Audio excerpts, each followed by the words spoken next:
Hello बच्चों, आज की वीडियो में मैं आपको जानकारी दूंगा बोहर मॉडल की पृष्ठभूमि के बारे में।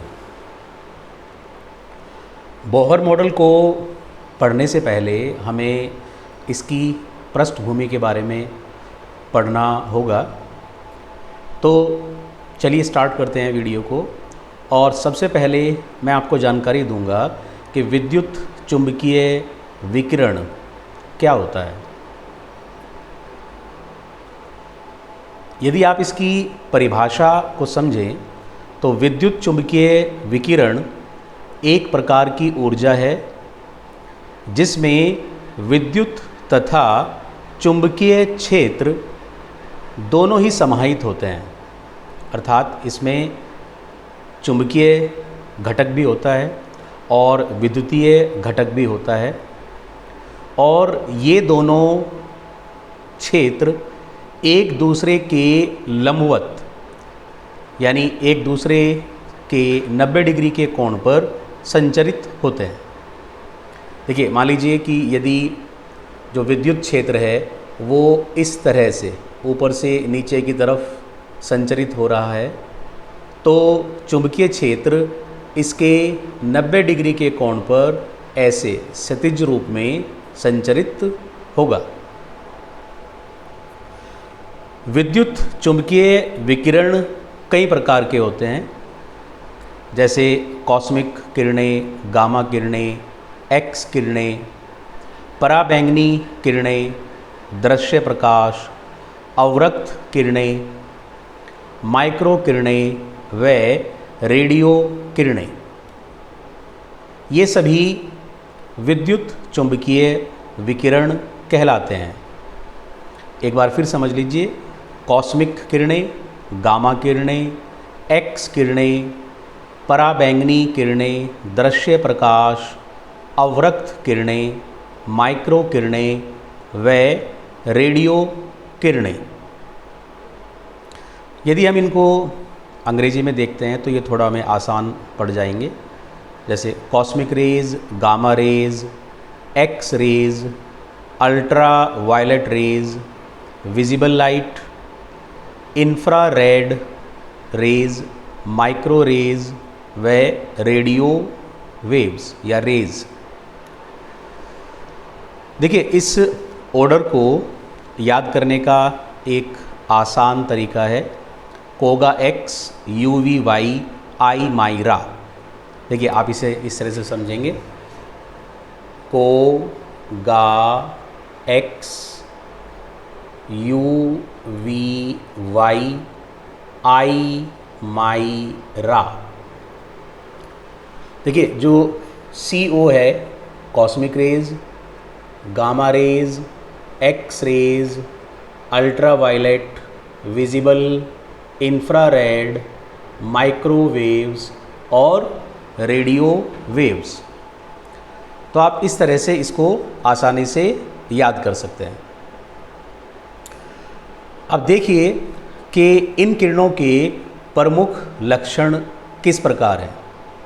पहली बात कि इन विकिरणों में विद्युत तथा चुंबकीय क्षेत्र एक दूसरे के लंबवत अर्थात 90 डिग्री के कोण पर चलते हैं। नंबर 2, इस प्रकार के विकिरण के संचरण के लिए किसी भी माध्यम की आवश्यकता नहीं होती। देखिए, जैसे आप जानते हैं कि मैं जो आपको बोल रहा हूँ, आपको जो सुनाई दे रहा है, ये आप तक पहुँचने के लिए बीच में एयर होनी चाहिए। यदि मैं और आप फेस टू फेस बैठे हुए हैं तो मेरी बात आप तक पहुँचने के लिए बीच में एयर का होना ज़रूरी है। यदि एयर नहीं होगी तो मेरी आवाज़ आप तक नहीं पहुँचेगी, यानी इसके लिए माध्यम की आवश्यकता है। लेकिन जो विद्युत चुंबकीय विकिरण होता है, इसको संचरित होने के लिए किसी भी माध्यम की आवश्यकता नहीं होती। और तीसरा इनका एक महत्वपूर्ण लक्षण है कि इन सभी किरणों का वेग एक समान रहता है। मैंने आपको जितने भी ये टाइप्स बताए हैं विद्युत चुम्बकीय विकिरण के, इन सभी का वेग एक समान होगा और यह वेग 3 × 10⁸ मीटर पर सेकंड होता है। 3 × 10⁸ मीटर पर सेकंड होता है। और इसको आगे हम c से रिप्रेजेंट करेंगे, तो c = होगा 3 × 10⁸ मीटर पर सेकंड। ठीक है ना बच्चों? चलिए अब हम आगे बढ़ेंगे। आगे हम बात करेंगे कि जो विद्युत चुम्बकीय विकिरण होता है, इनके कुछ मानक किस प्रकार हैं, कौन कौन से मानक इनके हो सकते हैं। तो देखिए, इसके लिए मैं आपको एक डायग्राम के द्वारा किसी वेव या विद्युत चुम्बकीय तरंग का संचरण दिखाता हूँ। देखिए, ये किसी विद्युत चुम्बकीय विकिरण का संचरण है। इसको हम मीन पोजीशन कहते हैं। ठीक है ना? अगर आप ध्यान देंगे तो इस मीन पोजीशन से ऊपर की तरफ हमें उभार दिखाई देंगे और नीचे की तरफ हमें गड्ढे बने हुए दिखाई देंगे।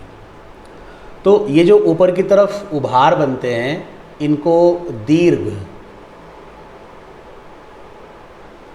या क्रस्ट कहते हैं, और जो नीचे की तरफ ये गड्ढे बने हुए हैं, इनको द्रोणी या ट्रफ कहते हैं। जो उभार हैं वो दीर्घ हैं या शीर्ष हैं या शीर्ष, और ये द्रोणी या फिर ट्रफ। तो इसको आप कहेंगे क्रस्ट और इसको आप कहेंगे ट्रफ। ठीक है बच्चों? अब कुछ परिभाषाएं हैं जिनसे आप विद्युत चुम्बकीय विकिरण को परिभाषित करते हैं, और उनमें से नंबर 1 पर आएगा आयाम। आयाम को एम्पलीट्यूड भी कहते हैं और इसे A से रिप्रेजेंट किया जाता है। आयाम को A से रिप्रेजेंट किया जाता है। अब देखिए, आयाम क्या होता है। संचरण करते हुए कोई तरंग माध्यम के किसी ओर जितना अधिक से अधिक विस्थापित हो सकती है, उस दूरी को आयाम कहते हैं। देखिए, ये माध्यम स्थिति है। अब इस माध्यम स्थिति से ऊपर की तरफ या नीचे की तरफ कोई भी तरंग जितना अधिक से अधिक विस्थापित होगी, यानी जितनी दूर तक वो जा सकती है, उस दूरी को आयाम या A से प्रकट करते हैं। ठीक है ना? तो आयाम की जो परिभाषा है वो आपको समझ में आ गई। संचरण करते हुए कोई तरंग माध्यम के किसी भी ओर जितना अधिक से अधिक विस्थापित होती है, उसे आयाम कहते हैं। और अंतर्राष्ट्रीय पद्धति में इसका मात्रक मीटर लिया जाता है। यद्यपि हम इसके कुछ दूसरे मात्रक जैसे एंगस्ट्रॉम, माइक्रोन, नैनोमीटर, पिकोमीटर, इनका भी प्रयोग करते हैं। अब दूसरी परिभाषा आती है तरंग दैर्ध्य। तरंग दैर्ध्य, जिसको हम ग्रीक अल्फ़ाबेट लैम्डा से प्रकट करते हैं। इसको हम ग्रीक अल्फ़ाबेट लैम्डा से प्रकट करेंगे। अब देखिए, ये क्या होता है।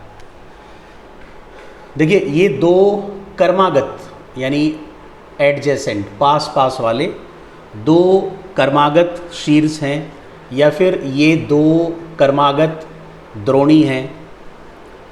तो किन्हीं भी दो कर्मागत शीर्षों के बीच की दूरी या किन्हीं भी दो कर्मागत द्रोणियों के बीच की दूरी को तरंग दैर्ध्य कहा जाता है।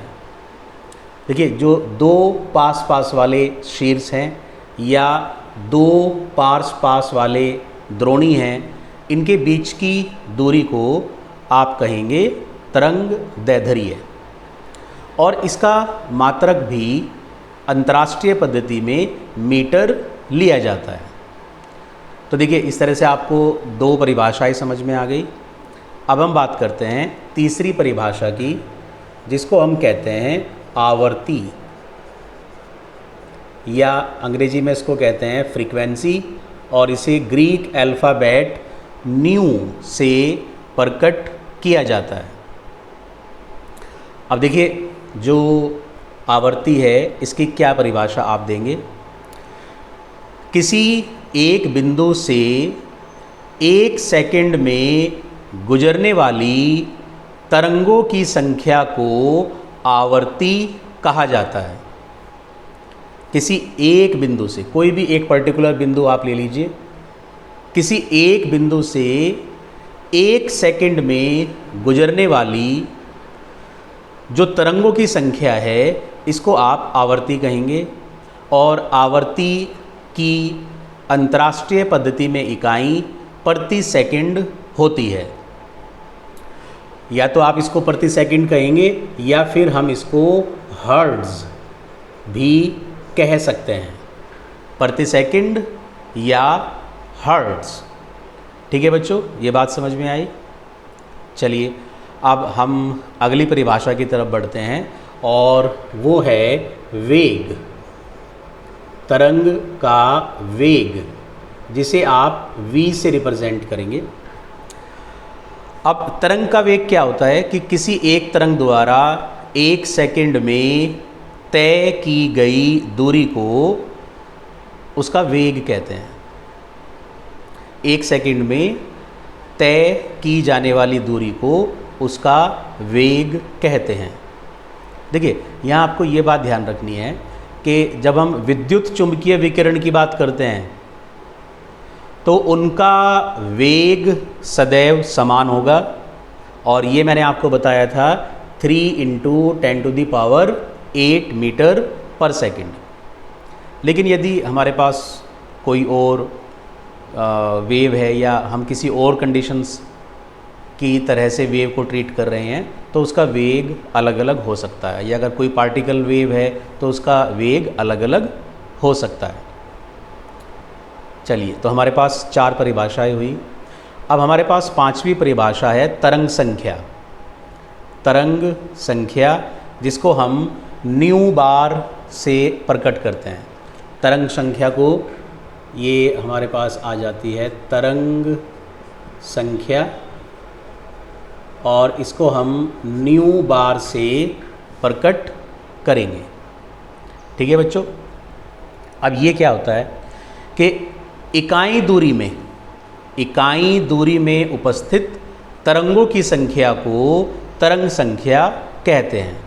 जो हमारे पास एक इकाई दूरी है, उस दूरी के अंदर जितनी भी तरंगें आ जाएंगी, उनकी संख्या को तरंग संख्या कहते हैं। देखिए, इसको जो है एक दूसरे तरीके से भी हम निकाल सकते हैं कि जो तरंग दैर्ध्य का प्रतिलोम होता है, यानी यदि तरंग दैर्ध्य लैम्डा है तो इसका प्रतिलोम 1/λ, इसको तरंग संख्या कहा जाता है, और इसका मात्रक होगा प्रति मीटर। ठीक है ना? अब हमारे पास आज की आखिरी डेफिनेशन है आवर्तकाल, जिसको हम T से रिप्रेजेंट करते हैं। किसी तरंग द्वारा एक दोलन को पूरा करने में लगने वाला समय आवर्तकाल कहलाता है। यानी जो एक पूरा दोलन होगा, उसमें जितना भी समय लगेगा, उसे आप कहेंगे आवर्तकाल। तो देखिए बच्चों, मैंने आज आपको कुछ परिभाषाएं बताई, आप इनको ध्यान से समझ करके याद करेंगे। ठीक है ना? चलिए, फिर मिलते हैं नेक्स्ट वीडियो में।